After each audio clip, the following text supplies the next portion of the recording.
লাঠিপেটা না করে আন্দোলনকারীদের ছত্রভঙ্গ করা সেই আলোচিত পুলিশ কনস্টেবল মোহাম্মদ রিয়াদ হোসেনকে প্রধান উপদেষ্টা ডক্টর মোহাম্মদ ইউনূসের সঙ্গে পরিচয় করিয়ে দিয়েছেন পুলিশের মহাপরিদর্শক বাহারুল আলম। মঙ্গলবার রাজারবাগ পুলিশ অডিটোরিয়ামে পুলিশ সপ্তাহ 2025 এর উদ্বোধনী অনুষ্ঠানে রিয়াদকে প্রধান উপদেষ্টার সঙ্গে পরিচয় করিয়ে দেন আইজিপি। ভালো কাজের স্বীকৃতি স্বরূপ রাষ্ট্রপতি পুলিশ পদক পিপিএম পদক পান পুলিশ কনস্টেবল রিয়াদ হোসেন।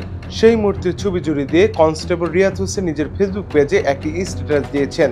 সেখানে তিনি লিখেছেন, বাংলাদেশ পুলিশের অভিভাবক inspector general of Bangladesh police মহোদয় স্যার, মাননীয় প্রধান উপদেষ্টা মহোদয় স্যারের সঙ্গে পরিচয় করিয়ে দিলেন। ধন্যবাদ বাংলাদেশ পুলিশ এবং ধন্যবাদ আমার অভিভাবক inspector general of Bangladesh police স্যারকে। গত 27 মার্চ স্বরাষ্ট্র মন্ত্রণালয় থেকে জারি করা এক প্রজ্ঞাপনে পুলিশে ভালো কাজের স্বীকৃতি স্বরূপ রাষ্ট্রপতি পুলিশ পদক পিপিএম এর জন্য মনোনীত হিসেবে পুলিশ কনস্টেবল রিয়াদ হোসেনের নাম ঘোষণা করা হয়।